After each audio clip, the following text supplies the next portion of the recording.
I'm Ray Reynolds. I'm the new director of Fire and EMS in the city of Nevada. Most towns call that a fire chief. We have a public safety agency, so we're police, fire, and EMS, so I'm a police officer too. That was the #1 question yesterday at the elementary school. Why do I have a gun? So next to, can we ride in the fire truck?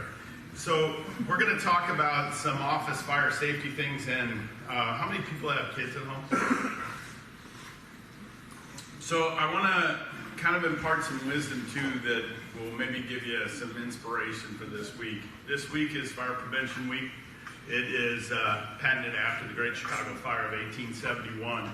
That fire burnt for 3 days. There were 300 people that lost their lives. There were 1,500 people that were injured, and over 18,000 folks were left homeless. So interestingly enough, that 3-day fire was not the biggest fire that week. So we had another fire in Wisconsin that was much larger, and the town was made out of wood, but yet you don't hear a whole lot about that. So, and in case you were wondering, the cow did not cause the Chicago fire. It was actually a drunken stable hand that caused the fire. So Mrs. O'Leary's cow kind of got a bad rap. So in the fire service, we try and prevent the unthinkable, and I'll tell you, I'm very passionate about changing the culture of the fire service. I speak around the country. We have a lot of firefighters, myself included. When we joined to fight fire. We didn't join to hope you didn't have a fire, and it's sad to say, but when the fire alarm went off, we would high-five each other in the station because we got to go fight the beast. And now what's interesting, as I grow up a bit, my grandmother lost her house when I was 3 to a fire. And you know, for 60 years, she carried the story about our house fire and how they lost everything. And so it kind of made me think that in these folks' worst day, when we're high-fiving each other, it's really your worst day. And fires are something that you'll carry around the rest of your life, and that's without injury. So this community is not alone for fire fatalities. In the last 10 years, we've had 6 people die in fires. We've had 12 injuries to fire. And so we are really trying to change the culture and to become more into a prevention-minded department.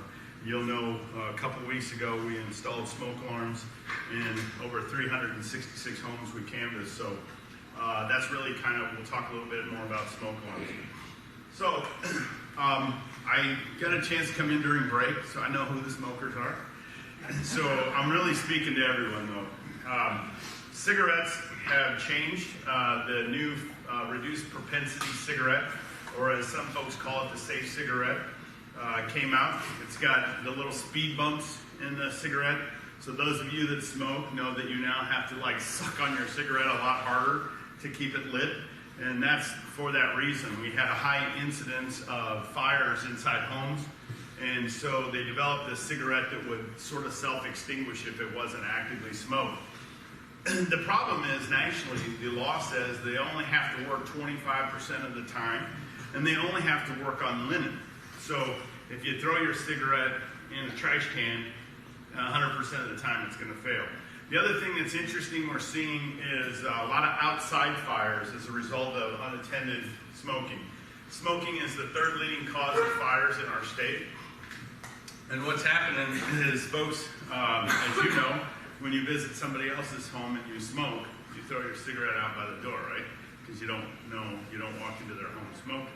So we see a lot of fires that start on the outside, dry vegetation, the little plant mulch, and then it burns up the side of the house. And with some of the newer construction, the siding has a lot of foam in it, and you're seeing fires that really rapidly develop. So I like this next bullet. Never, when you're sleepy or intoxicated, should you smoke. Like, I know a ton of friends that that's the only time they smoke, right? So you should just remember that being sleepy, being intoxicated, smoking, going to bed, sleeping on the couch, whatever, that you're more likely to have a fire incident involving cigarettes. Always use safe ashtrays. We see a lot of folks that throw cigarette butts in plastic cups and stuff like that. They usually provide you with non-combustible cigarette containers in your workplace, in your smoking area. See a lot of folks that go outside across the property lines because that's how it is now. And so we are seeing an increase in these outdoor fires related to smoking. So always make sure that your cigarette is out when you dispose of the cigarette butt. So are there any teachers in here? Yeah, right, you work for the county, you're not going to be a teacher. Okay, so the reason I bring up teachers is because I have this, and Melissa will tell you, I have this fascination for like saying something really offensive and then finding out afterwards it was offensive. So if that happens today, I apologize. But teachers are the worst. So I would rather take on my wife or a rattlesnake, and I hate snakes, than a teacher with a candle in their classroom, because it's like, I don't know, some right that they have to have them, they think. But candles left in an unattended are really a high cause of incidents for fire. My wife loved candles. Thank God for those little plug-in Sensi things now. Oh, I sleep so much better.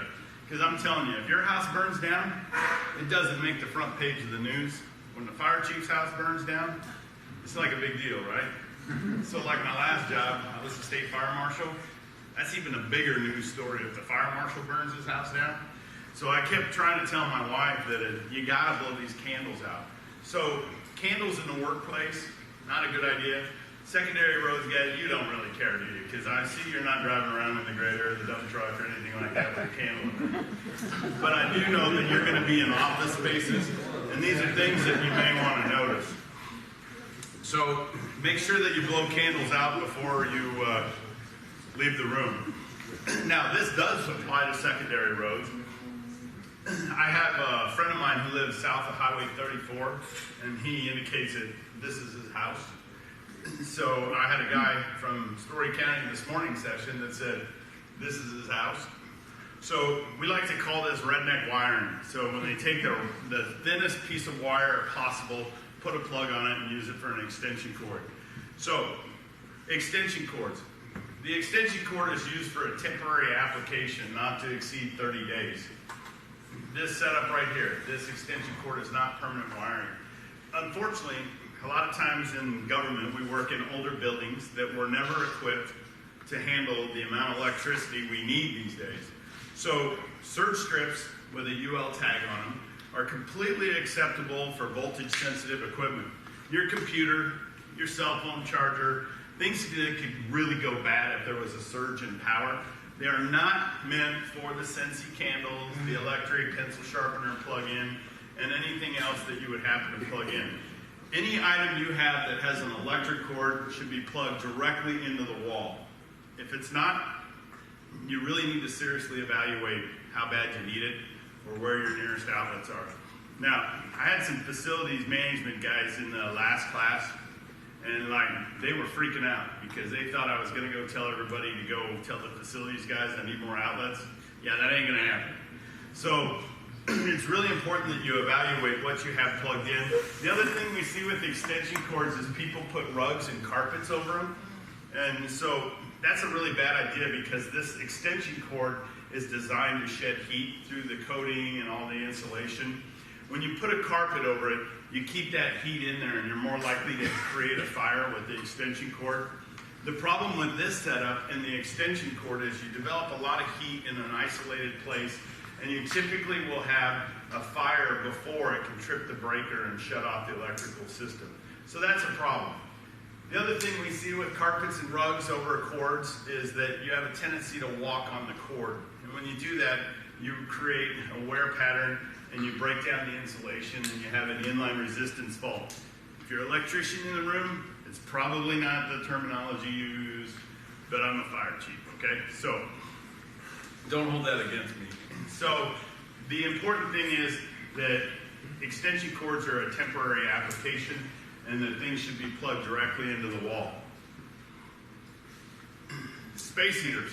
So I'm not really going to take a survey because I can usually tell by your face when I start bringing up topics whether you're the offender or not. So this space heater is nothing more than a toaster that's turned on its side.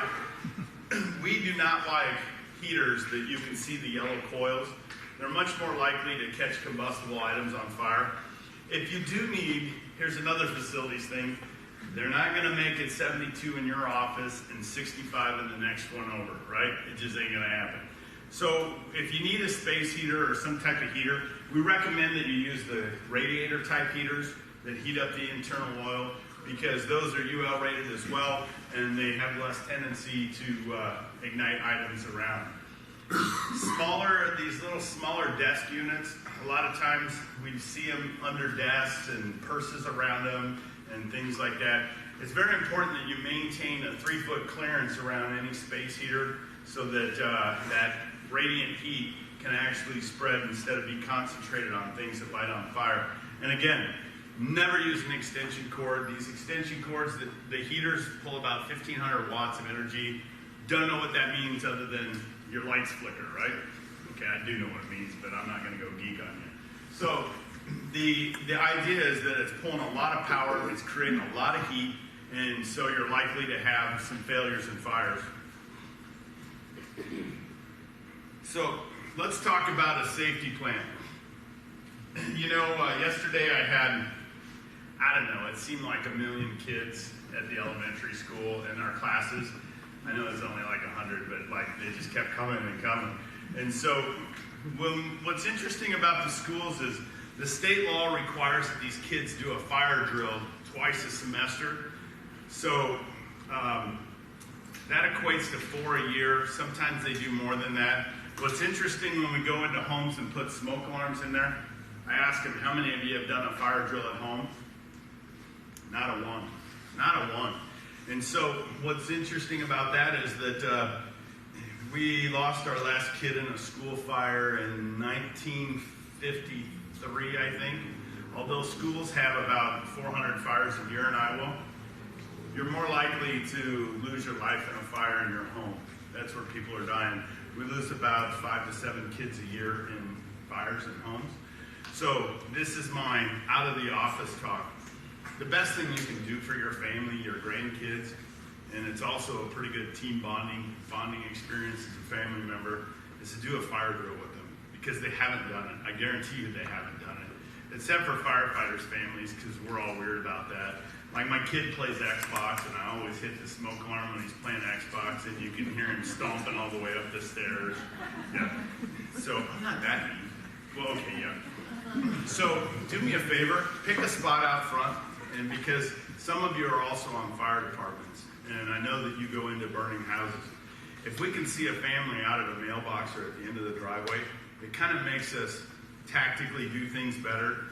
When we hear a 5-year-old stuck in a house that's on fire, we do stupid things. We don't get our mask sealed right. We sometimes forget our hood. We sometimes maybe don't have our jacket because we're interested in getting the hell in there and try and find a kid. So it just makes a better situation for everyone if you can be alerted by smoke alarms and you know your drill. If you want to Google Priscilla Barnes Faces of Fire, Priscilla, I met her in D.C. She was a trauma nurse. She had a house fire. She left her house.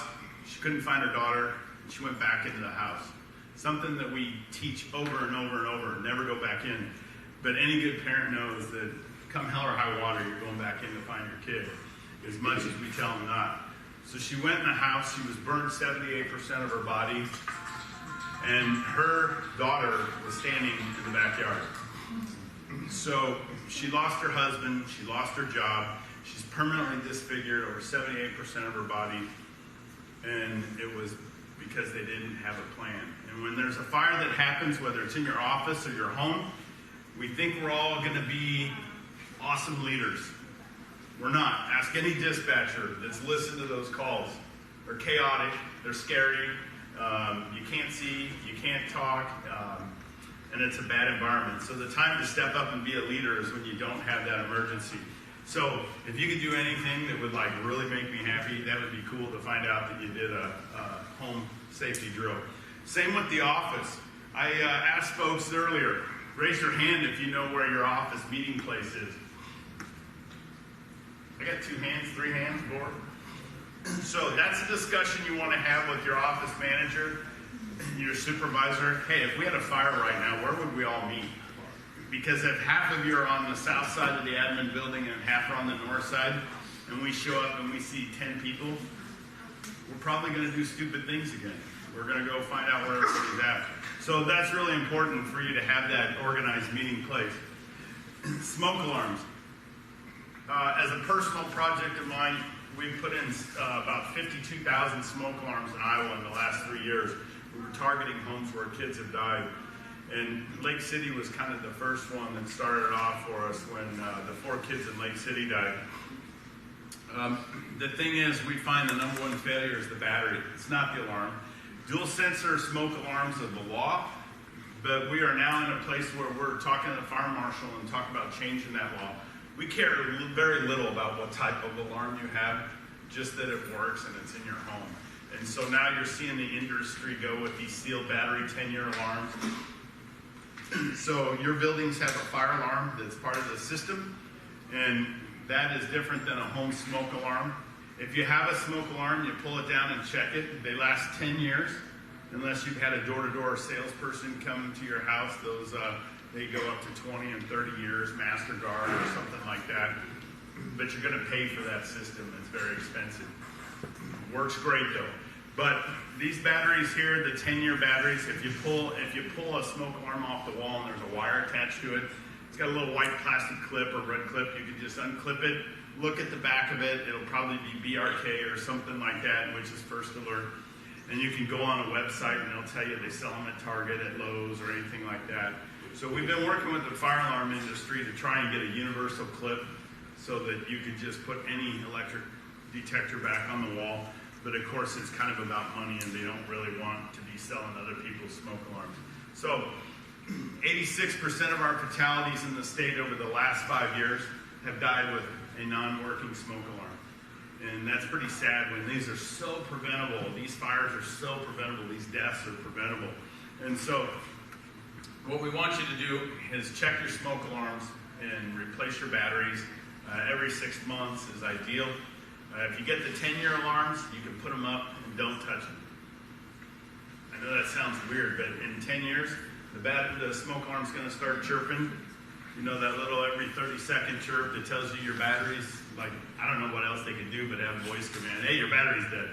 But every time that chirps, we still find folks that just leave it in there, and it just keeps chirping.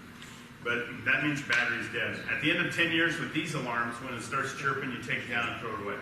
You put a new one up. So that's kind of where the industry is going. But the other sad part about this is the actual damage to your home. If we can get my first out engine with 6 people that are coming from Almaco and the city garage, and anybody else that's in town, if I can get those first 6 people out the door in 2 minutes, I'm happy, and we're going to have a very successful outcome. If my first out engine doesn't leave the station for 5 to 7 minutes, we're going to have a bad day, and you're going to have you're going to need a new home. I'll just tell you that. So it's very important that we get notified very early, and that smoke alarm is going to help. The other thing I tell folks is you need smoke alarms in every bedroom, every hallway, and every floor of your house. Basement, first floor, second floor. And people say, well, that seems like an awful lot. Well, that's the minimum law in Iowa, but it's not like we have smoke alarm police that go around. It's really let the buyer beware. But I'll get right to you. But let me ask you this. If there was a fire in your house, when would you want to know about it? Would you want to wait until the smoke travels through doors and stuff and gets to a hallway smoke alarm?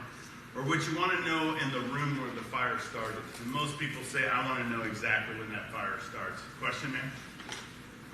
Well, okay, so it's the law that you have to have a smoke alarm in every bedroom and every hallway? It is the law that you have to have smoke alarms in every bedroom, every hallway, and every level of your house.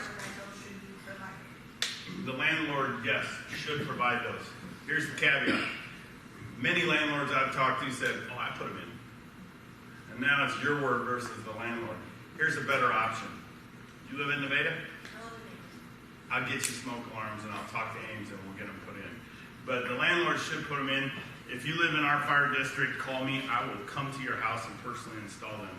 Then none of our smoke alarms have batteries, and there's only 2 of them in our whole house. One's in my bedroom and one's downstairs. And we have the fireplace and everything. Is that a single family home? It's a duplex. And you rent it? Yeah, the landlord's supposed to provide that. Yeah. And so, have you asked them? if they would do it. No, I didn't even know that was a law. I mean, I knew that. Yeah, here's what I wouldn't do though. I wouldn't call the landlord and say, hey, I just found out from the Nevada fire chief that it's the law, you gotta put smoke alarms in. A better way to approach it is, hey, you know, my smoke alarms don't work and I don't think I have enough. I was reading the code and it says that I need to have them in every bedroom and, yeah. Like, it was last week. They Well, got all their fire alarms and make sure they stay working county on hours. They said it's fine. yeah, that's the problem is landlords don't write the fire codes either, so they don't know. I mean, most people don't know, and it's an education process. And I'll ask you this. Would you rather wait for your landlord to put them in or just put them in? Yeah. Yeah, so, but the other side of this too is fire departments, at least our fire department, we don't give away smoke alarms.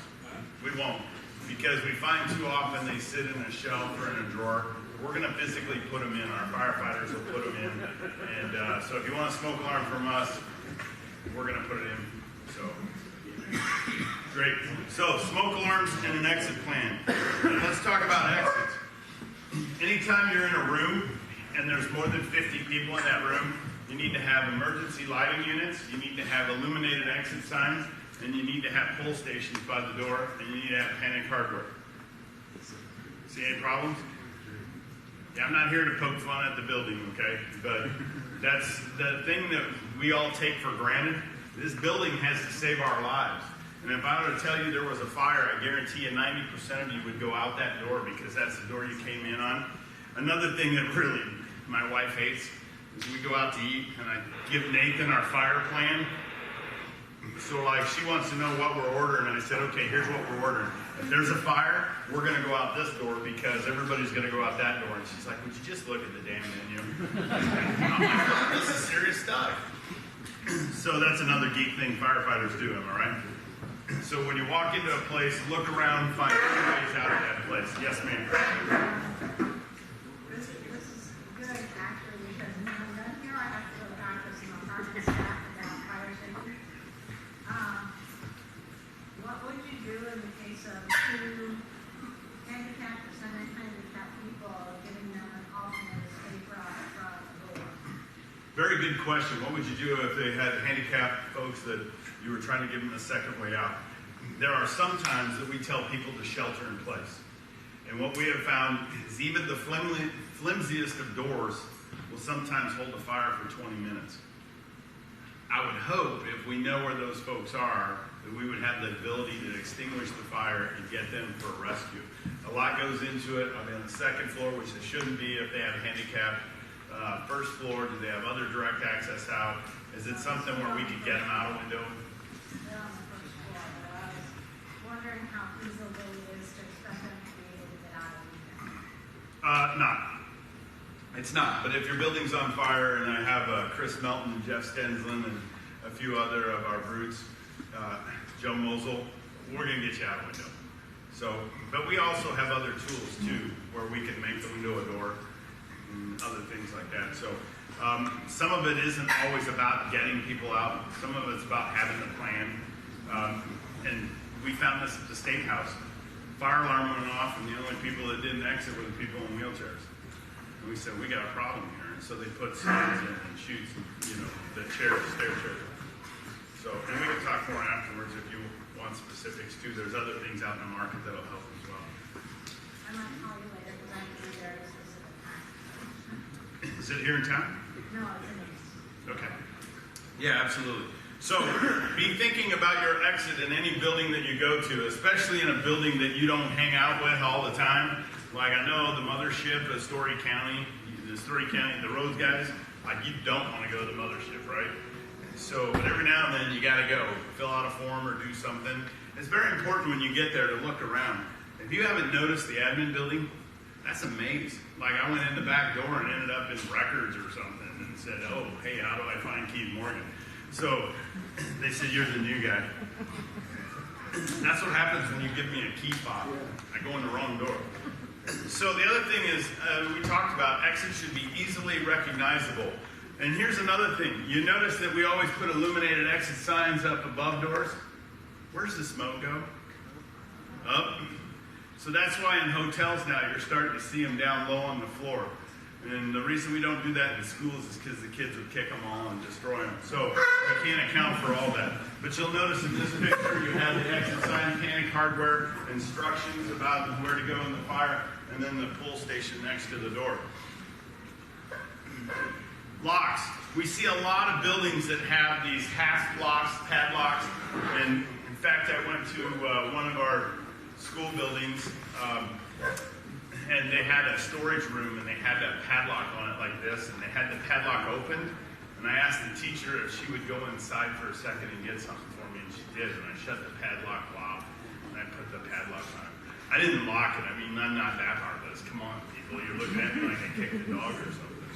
So, but the point was, it was a learning point for her to realize that it takes, we do this out at the county fair building here when they were having the beer garden. I said that the padlock hasp has got to go, because if I want to start a fire, we'll shut the door, I'll put a stick in there, you can't open that door and we'll light a fire at the only door you can get out. So we got to think about those things. We'd much rather have you have a classroom door hasp with a lock on the inside or outside, so in the hallway you can't get in, on the inside you can activate it and be able to get out. So the other thing is, are there folks here that work in offices, cubicles, like you have side-by-side offices and stuff? Yeah. Like, you don't really live in them. I guess you could, like with a refrigerator, microwave, and a few other things plugged into extension cords, so you can get by for a while. But I meant, if you work in an office, you look at, if you were in office number 9, or even by chance 11, and you had to exit beside the door number 8, it would really be horrible in a massive fire if you accidentally got into number 8 thinking it was your way out. So it's always good to count the doors to your exit. So sometimes you may be on the ground crawling to get to your exit. With some of the plastics and synthetics and building materials we have now, these fires are a lot different. We used to tell folks they had 17 minutes to get out of a house. When a house caught on fire, 17 minutes. Like, you could round up the pets, you could call 3 or 4 people and tell them your house was on fire, and they'd tell you to call the sheriff's office. You could like start hauling stuff to the front door, dig out your insurance papers. Now what we're seeing with some of the plastics and synthetics, your furniture isn't like grandma's furniture. It's synthetic, it burns faster, it's like gasoline. What we're seeing is folks sometimes have as little as 2 minutes to get out, and that's the time of notification out the door. And we're seeing people struggle at that. So if you don't have a smoke alarm, you're relying on a pet or something, that is a horrible fire prevention smoke alarm program. It's like Lady Luck, you might as well go to the casino. So smoke alarms and a plan out are the 2 best things to improve your safety. Anybody here an Iowa fan? Yeah, okay, like I'm the only guy that moves to Nevada and I'm the only Iowa. Yeah, I know we're a little embarrassed, but we're going to the Orange Bowl. That's what happens whenever Iowa State beats us. We go to the Orange Bowl, so I like that. So, but it's a little ribbing for a while. This picture over here of not clear, like I've been through Courier Hall at Iowa City. Like, this is a Friday night in the dorm, okay? The important thing is it doesn't have to just be like this. It could be stuff like the chair rack stored in front of the exit door, or anything like this that would limit your ability to get out. Granted, this is not an approved exit, but if you have anything that slows your progress down or trips you, you become a hazard. Station nightclub sound familiar? Rhode Island, 100 people died. They died because they couldn't get out, because somebody tripped and they all tripped over. That's 100 people in 2003 that died because of this. So, exits clear and unobstructed. Any facilities guys in here that do the repairs? Where are you? Awesome. How much do you enjoy warped fire doors that don't shut? What are they, like $3,000 now by the time you get the panic hardware and all that? Okay, so if you're at the administration building and you wedge 4 doors, that's a pickup truck for the county. These are costly things. Not only that, but we had an apartment fire. The fire happened on the 3rd floor. It was a greasy, hot, smoky fire, black smoke rolling out. The tenant ran out, left the door open in the hallway. Now the 3rd floor is smoked out.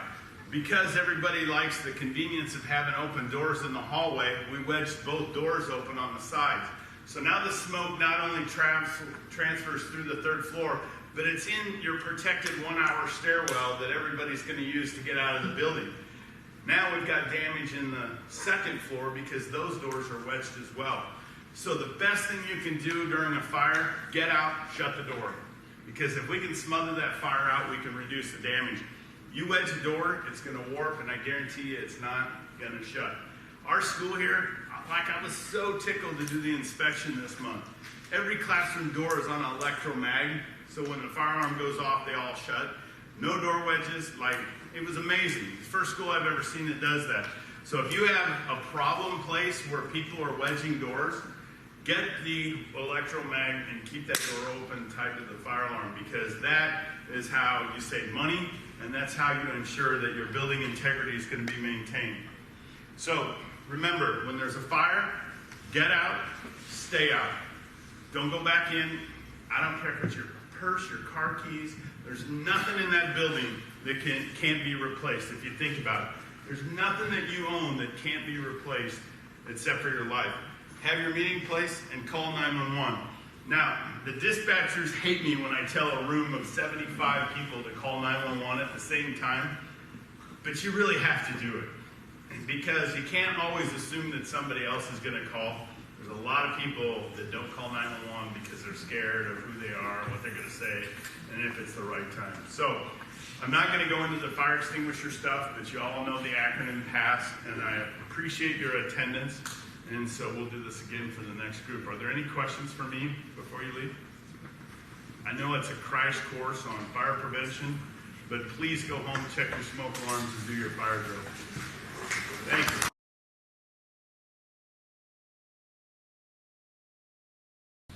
And for the Nevada Fire Department for helping us out with this. And with that, I turn it right on over. My name is Troy Carey, and this is Alex Wiley. David Donnelly. Alex and I work for Environmental Health and Safety on campus, and this is our fire extinguisher training unit. We do about 8 to 10 classes a year, and then we have an on-campus that we do about 400 students, staff. So in a given year, we probably do 700 or 800 people running through this. And it's good because it emulates a real fire, but it doesn't have the risks of an actual fire. We have our control unit there that we can shut off the gas supply if we need to. These fire extinguishers, these are filled with water. The gas that's being burned is propane. You would not normally use water on a propane fire. But for these trainers, you're not going to aim at the fire itself. You're going to aim at these 4 sensors in the front, right here. And if you do that right, they will sense the water hitting it and the sound coming out of the extinguisher. And if you're doing it right, it'll cut off gas supply like you put the fire out. The way to use the fire extinguishers, has anybody ever used fire extinguishers before? Okay. Remember the PASS acronym, where each letter stands for a step. P stands for pull the pin. Right now, you're going to have a pin in here, which keeps you from using the extinguisher. So you got to pull that out. You can either pull it straight out, or you can twist it like a car key. And we found that it works better to do it that way. It puts more tension on the plastic tie and makes it break off easier. A is aim, so you're going to hold the extinguisher and you're going to aim the tip of the hose at the base of the fire, which is going to be those 4 sensors. Then you're going to squeeze the handle, you're going to squeeze this together. And one of the problems that we see people when they use this is they don't squeeze it tightly enough and it doesn't come out with full force, so make sure you're squeezing it really tight. That will get the water coming out of the extinguisher, and then the second S is sweep, so you sweep side to side. You're going to move this hose and the water stream back and forth across those sensors. And as I mentioned earlier, if it senses that you're doing it properly, it's going to cut off the gas supply and the fire will go out. Now, one thing that it will also do is once you put the fire out, it will have a tendency to reflare, which is somewhat similar to a real fire, which has the possibility of reignition. So don't turn your back on it until we tell you that it's completely out. If it reflares, then you just do the same process again. At that point, if you don't have the fire out, just like in a real fire, you put the fire extinguisher down and you get out of the room. Likewise, if you're having trouble on a real fire, and you can't get the fire out, you know, these extinguishers typically only last about 15 seconds, and then you're out of extinguishing agent. So if you don't have the fire put out at that point, you need to put the extinguisher down and get out of the room. So, any questions on how to use these? A few more points. Even before you use a fire extinguisher, make sure that you've got an exit.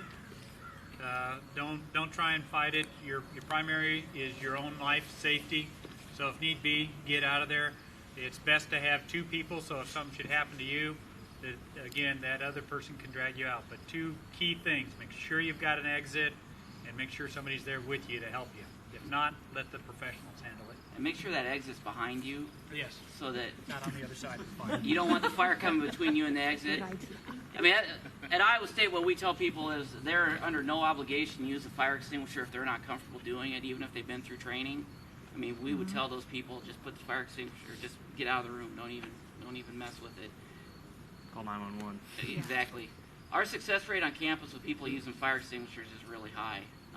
So we do encourage people to use them, but we don't obligate them to use them. They have to make their own decision on that. Before we start, one little safety here is that isn't, well, actually when I came here it was litter, but actually that's, the Mountain Dew bottle signifies about as close as you want to be. So you want to come up to here, but no closer, because these are real flames, so you don't want to get too close.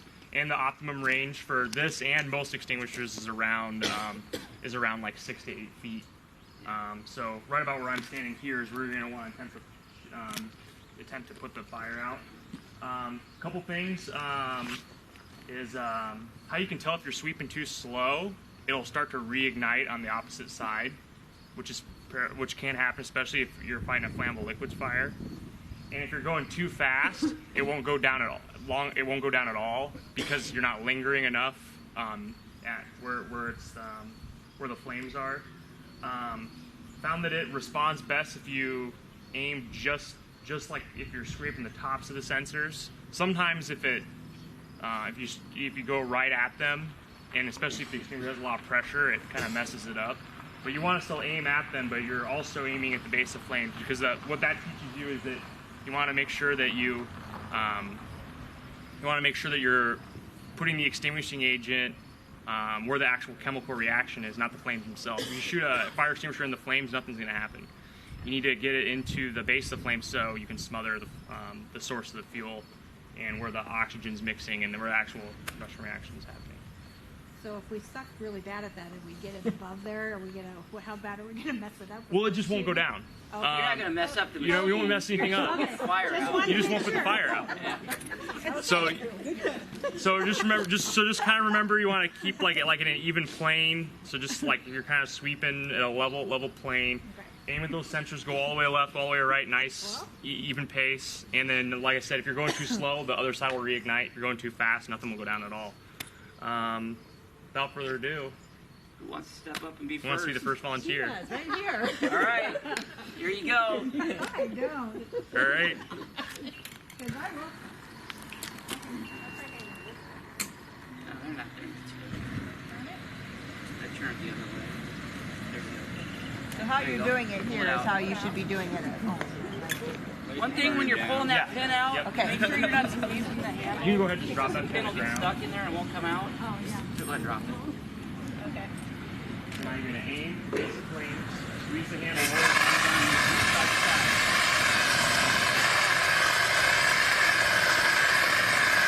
There we go. Good job. You got it. Good job. Very good. Very good. When you're done, you can just I guess I don't know how you want to do this, Troy. I didn't. Just have them bring them up Yeah, here. if you want to just bring them up there by where Troy's at, that'd be great. And then all we do is When you pull the pin, you can just drop it on the ground. After a few people go through, we'll pick them up. We got plenty of extra pins up there. seal. Good job.